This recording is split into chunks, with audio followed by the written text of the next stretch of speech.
ओम ज्ञानंतिमिरन्दस्य ज्ञानाजनशलाकया चक्षुरुन्मिलितमेन तस्मै श्रीगुरुवे नमः। श्रीचैतन्यमनोभीष्टं स्थापितं येन भूतले स्वरूपं कदा मह्यं ददाति स्वपदान्तिकां। वन्देऽहं श्रीगुरुं श्रीयुतपदकमलं श्रीगुरुवैष्णवं च श्रीरूपं सागरजातं सहगन्धगुणार्थवित्तं तं सजीवं साद्वैतं सावधूतं परिजनसहितं कृष्णचैतन्यदेवं श्री राधा कृष्ण प्रदान सहगन ललिता श्री उषा कवितं च नमो विष्णु पदाय कृष्णा पृष्ठाय भूतले श्रीमती भक्ति वेदांत स्वामिनीति नामिने नमस्ते सरस्वती देवे गौरवाणी प्रचारिणे निर्विशेष शून्यवादी पासदेश तारिणे हे कृष्ण करुणा सिंधु दीन बंधु जगतपते गोपेश गोपिकांता राधा कांत नमस्तुते तप्त कंचन गौरांगी श्री राधे वृंदावनेश्वरी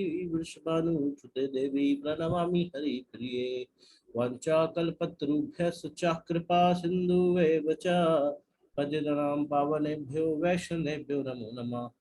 जय श्री कृष्ण चैतन्य प्रभु नित्यानंद श्री अद्वैत गदाधर शिवसदि गौर भक्त वृंदा हरे कृष्ण कृष्ण कृष्ण हरे हरे हरे राम राम राम हरे हरे। जगत श्री प्रभुपाद की जय।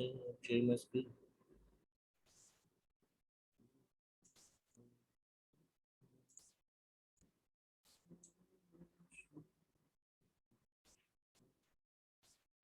इनविजिबल है। हाँ। मैं डॉक्टर सिंह प्ले करता हूँ और आप Srila Prabhupada. Okay. The scientists will reply that they cannot believe in mystic power. But they must explain the origin of the chemicals. Anyone can see that the original tree is producing many chemicals. They cannot deny it. But how does it produce them? Since they cannot answer this, they must accept that the living force has mystic power. I cannot explain how my fingernail is growing out of my finger. It is beyond the power of my brain. In other words, it is growing by inconceivable potency or achintya shakti. So, if achintya shakti exists in an ordinary being, imagine how much achintya shakti God possesses. The difference between God and me is that although we have the same potencies as God, I can produce only a small quantity of chemicals, whereas he can produce enormous quantities. I can produce a little water in the form of precipitation, but God can produce the seas. Analysis of one drop of seawater gives you the qualitative analysis of the sea without any mistake. Similarly, the ordinary living being is part and parcel of God. So, by analyzing the living beings, we can begin to understand God. In God, there is a great mystic potency. God's mystic potency is working swiftly, exactly like an electric machine. Machines operate by certain energy and they are so nicely made that all the work is done simply by pushing a button. Similarly, God said, "Let there be creation," and there was creation. Considered in this way, the workings of nature are not very difficult to understand. God has such wonderful potencies that the creation on his order alone immediately takes place. Scientists don't accept God or Achintya Shakti. That is their rascaldom. God exists and his Achintya Shakti also exists. Scientists say that life was created biochemically. And I say to them, why don't you create life? You biology and chemistry are very advanced, so why don't you create life? They say they will create life in future. When in the future, if the scientists know the creative process, why can't they create life now? If life has a biochemical origin and if biologists and chemists are so advanced, then why can't they create life in their laboratories? When this crucial point is raised, they say, we shall do it in the future. Why in the future? That is nonsense. Trust no future, however pleasant. What is the meaning of their advancement? They are talking nonsense. They say that they are right on the verge of creating life. But that is also the future in a different way. They must accept that they still don't know the truth about the origin of life. Since they are expecting to be able to create life in the future, presently their knowledge must be imperfect. Their proposal is something like giving someone a post dated check. Suppose I owe you a $10,000 and I say I will pay you in the entire sum with a post dated check. Is that all right? If you are intelligent, you will reply, at present, give me at least $5 in cash so that I can see that something tangible. Similarly, the scientist cannot produce even a single blade of grass by biochemistry, yet still they claim that life is produced from matter. What is this nonsense? Is no one questioning this? We can prove that life begins from life. Here is the proof. When a father begets a child, the father is living and the child is living. But when there is scientist proof that life comes from matter, we can prove that life begins from life, and we can also prove that original life is Krishna. But what evidence exists that a child is ever born out of dead stone? The scientists cannot prove that life comes from matter. They are leaving that aside for the future. The basis of what the scientists call scientist integrity is that they talk only about what they can experience through their senses. Then they are suffering from what we call Dr. Frog's philosophy. There was once a frog who had lived all his life in a well. One day, a friend visited him and informed him of the existence of the Atlantic Ocean. Oh, what is this Atlantic Ocean? Asked the frog in the well. It is a vast body of water, his friend replied. How vast? Is it double the size of the well? Oh no, much larger, his friend replied. How much larger? 10 times the size. In this way, the frog went on calculating, but was the possibility of his ever understanding the depths of far reaches of the great ocean?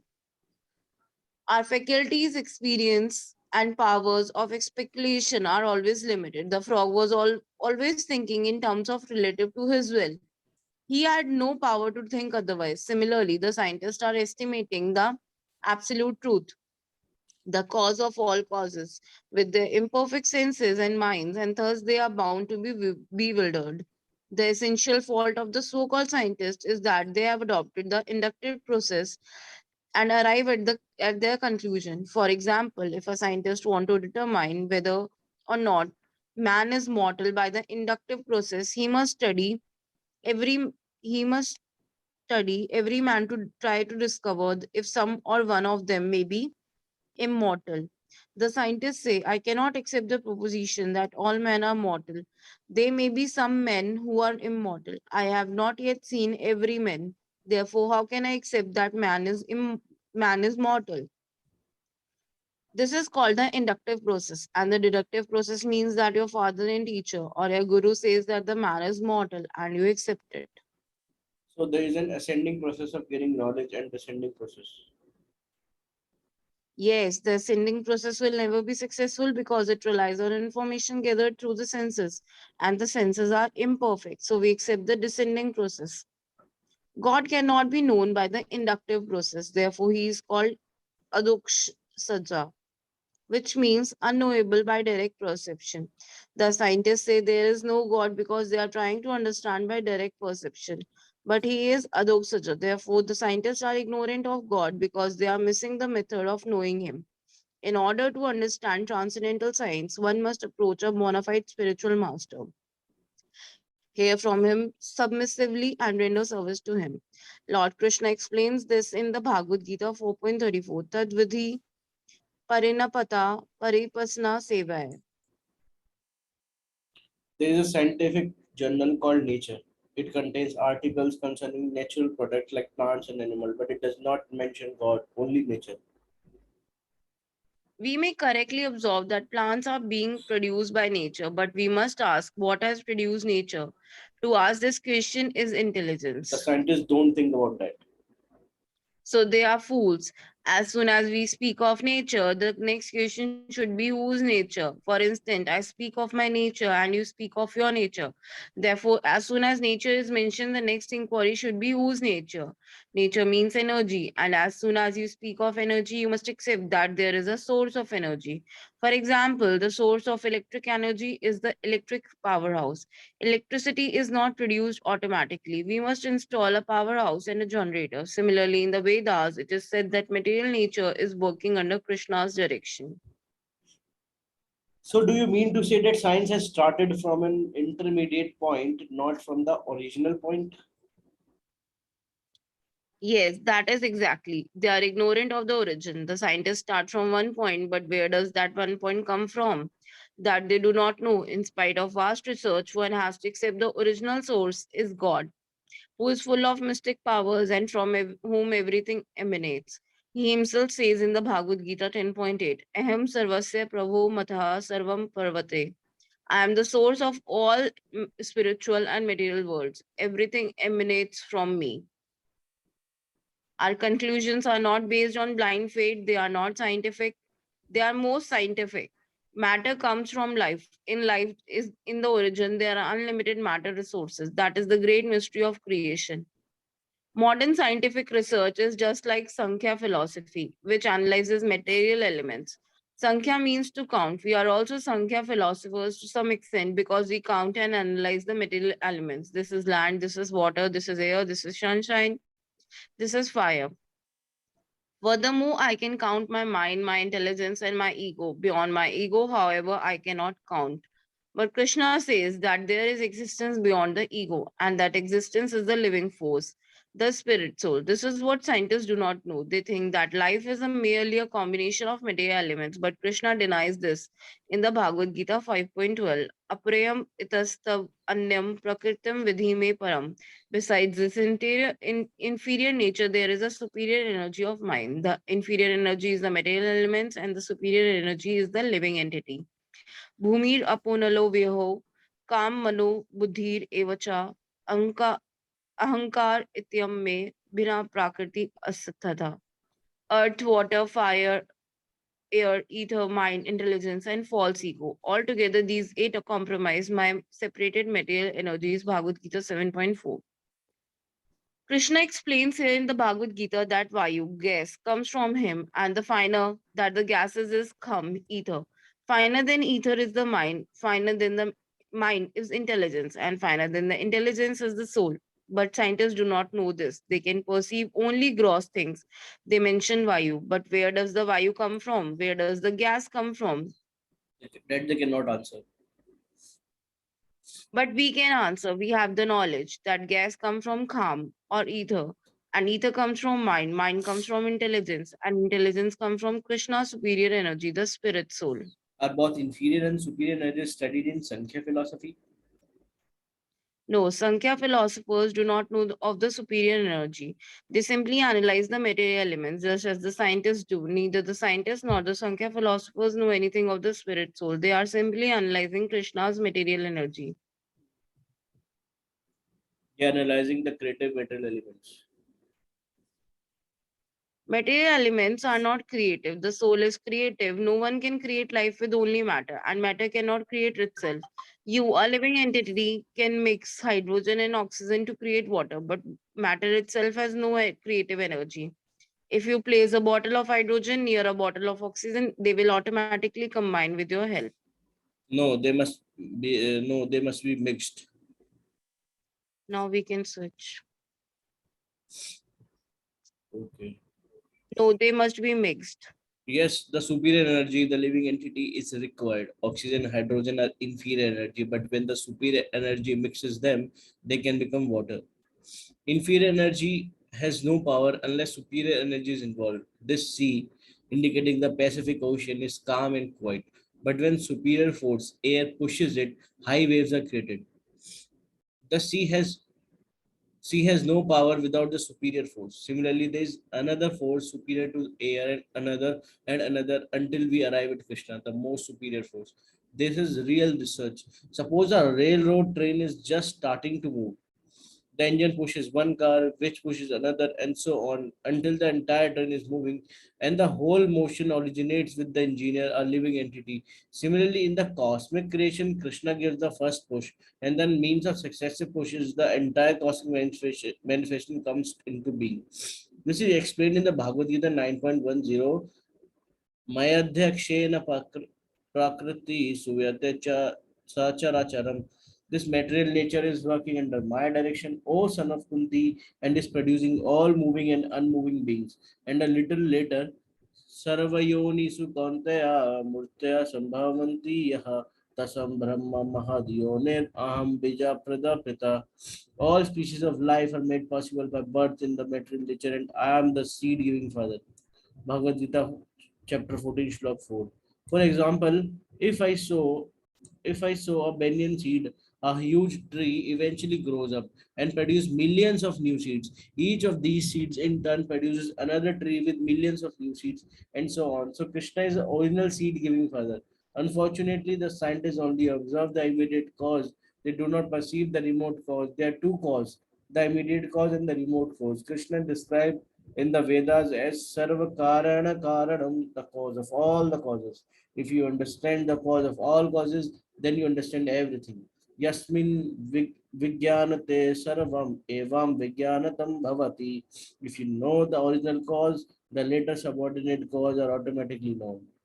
Although the scientists are searching after original cause, when the Vedas, which contain perfect knowledge, gives the original cause, they won't accept. They keep to their partial imperfect knowledge. Scientists are worried about energy sources and now they are working to utilize solar energy for cooking, lighting and various other purposes. They are hoping that they will exhaust all other energy sources. They will be able to use solar energy. It is not very new theory. Everyone knows that because the roots of trees store the sun's energy, it is possible to get fire from a tree. These scientists are tiny creatures, but they are very proud. We don't give them credit because they are simply stating what everyone knows. As soon as you cut a tree, you cannot get fire from it. It has to be dried in the sun. When the energy is gathered from the sun, the tree can be utilized for fire. Actually, everything is being maintained by the sun's energy, but the scientists don't know where the sun's energy come from. In Bhagavad Gita 15.12, Krishna says, Yad aditya gatam tejo jagat bhasyat khilam yach chandramasi yach sagnahu tat tejo vidim mamakam. Bhagavad Gita 15.5. The splendor of the sun, which dissipates the darkness of this whole world, comes from me, and the splendor of the moon and the splendor of the fire also from me. Again, Krishna says, Jyotisam Ravi Ramusaman, of lights, I am the radiant sun. In Bhagavad Gita, chapter 10, Shloka 21. Also, in the 11th chapter of the Bhagavad Gita, Arjuna tells Krishna, Sasi Surya Netram, the sun and moon are among your great unlimited eyes. This knowledge is contained in Bhagavad Gita, but scientists cannot attain the knowledge by their Scientists cannot attain this knowledge by their speculation. Can they? It is not possible. And what is the knowledge? The scriptures say that even if you counted all the grains of sand on earth, you still would not be able to understand God. All the material counting does not mean that you have the capacity to understand the unlimited, but it is even beyond the capacity to count all the material things. Why the scientists so proud of their energy and capacities? They do not even know of the material things and what to speak of spiritual. As far as scientists and other living entities are concerned, their knowledge is limited. But this is not for Krishna. If we receive knowledge from Krishna, that knowledge is perfect. In the scriptures, we receive information that there are 900,000 species of life existing within the ocean. The information gives in the scriptures is exact because it comes from Krishna. And as Krishna himself says, as the Supreme Personality of Godhead, I know everything that has happened in the past, all that is happening in the present, and all things that are yet to come. Bhagavad Gita 7.26. We have to take knowledge from the Supreme Knower. For perfect knowledge, we have to approach a superior person, a guru. One may try to learn a subject by reading books at home, but he can learn much better by going to college and approaching a professor. In the same way, we have to approach a guru Of course, if we encounter a false guru, our knowledge is false. But if our guru is perfect, then our knowledge is perfect. We accept Krishna as our guru. If he is perfect in knowledge, our knowledge is also perfect. As far as we are concerned, we do not have to perfect in ourselves. But if we receive knowledge from the perfect, our knowledge is perfect. We cannot say that we understand that we are 900,000 species of life in the ocean because we have studied the entire ocean. Rather, we say that we take this information from the scriptures and therefore it is perfect. This is Vedic process. Scientists may carry out much research. Scientists may carry out much research work, but however great a scientist may be, his senses are imperfect. Therefore, he cannot have perfect knowledge. What is the value of our eyes? We cannot see without sunlight, nor we can see small things without a microscope. Our eyes are imperfect, and the instruments our eyes have discovered are also imperfect. How then it is possible to get perfect knowledge? Because the living entity is limited, his knowledge is limited. A child may know that 2 plus 2 equals to 4, but when he speaks of higher mathematics, we do not take him seriously. The senses through which a scientist acquire knowledge are limited and imperfect. Therefore, his knowledge is limited and imperfect. In his ignorance, he may claim to know everything, but that is simply nonsense. A blind man may lead another blind man, but what does it avail them when the both fall into a ditch? The laws of nature bind us hand and foot, yet we think we are free to speculate. This is illusion. Although conditioned by so many nature's laws, the rascal thinks that they are free. Yet if there is a cloud, they cannot see the sun. What power have we to see? Only when nature's law give us some facility, we are able to see. Indeed, we can only experiment under certain conditions, and if conditions are not favorable, our experiment fail. Why then we are so proud of experimental knowledge? Why experiment? Things are already there. The sun's energy is there, given by God for us to use. What else is there to know? So many apples fall from trees. What further need is there to explain the law of gravity? Actually, the scientists are lacking in common sense. They are simply concerned with scientific explanation. They say the law of gravity works under certain conditions, and but who has made these conditions? When Krishna appeared as Lord Ramchandra, he threw stones on the water and the stones floated. The law of gravity did not work in that case. Therefore, the law of gravity works only under the direction of the Supreme Lord. The law in itself is not final. A king may give a law, but he can change that law immediately. The ultimate lawgiver is Krishna, and the law will only work by his will. Scientists try to explain God's will in so many ways, but because they are conditioned by Maya illusion, they can only talk like a person haunted by ghosts. Tell me, what is the scientific explanation that accounts for all varieties of trees? They say that nature mutates and make these varieties. Issue proof? Jai Prabhuji. Hare Krishna Prabhuji. Hare Krishna Prabhuji. Proof. Up Srila Prabhupada. Jai Prabhuji. Then it must be nature's will. And what is that will? Does the land have any will? Well, they are very vague on that point. That means that they do not have perfect knowledge. They do not know the behind. They do not know that behind the nature is the will of Krishna. They explain that the chemical composition of these different plants is different. That's all right. But who made these chemical compositions? As soon as you say chemical compositions, you immediately require a god. They say there is no need for a god because if you mix two chemical together, God or not, there must be some will. There must be some conscious. Two chemicals mix and produce such and such. Who mixes them? Consciousness is there. Well, that consciousness is Krishna. There is consciousness everywhere. And as soon as you accept that consciousness, you must accept the consciousness as a person. Therefore, we speak of Krishna consciousness. In the Bhagavad Gita, it is stated that the consciousness is all pervading. You may have consciousness, and I may have consciousness, but there is another consciousness which is all pervading. My consciousness is limited to my body, and your consciousness is limited to your. But there is another consciousness that is within you, me, and everyone.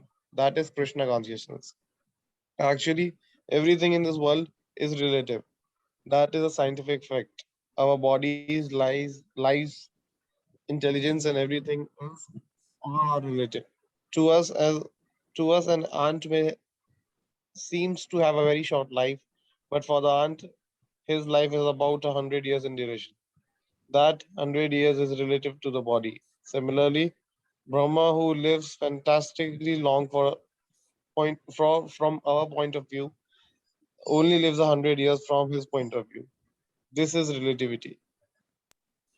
Then the relativity is based upon our individual situation. Prabhu ji continue करूं या कल करें? Yes, Prabhuji, you can stop.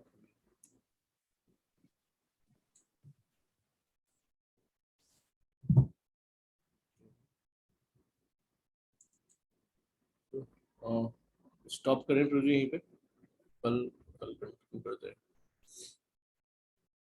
वंचा कल्प कल से continue करते हैं। ओ yes प्रभु जी। वंचा कल्पतरुभ्यश्च कृपासिन्धुभ्यो च पतितानां पावनेभ्यो वैष्णवेभ्यो नमो नमः। जगत श्रीपाद की जय। Thank you for joining everyone. Hare Krishna.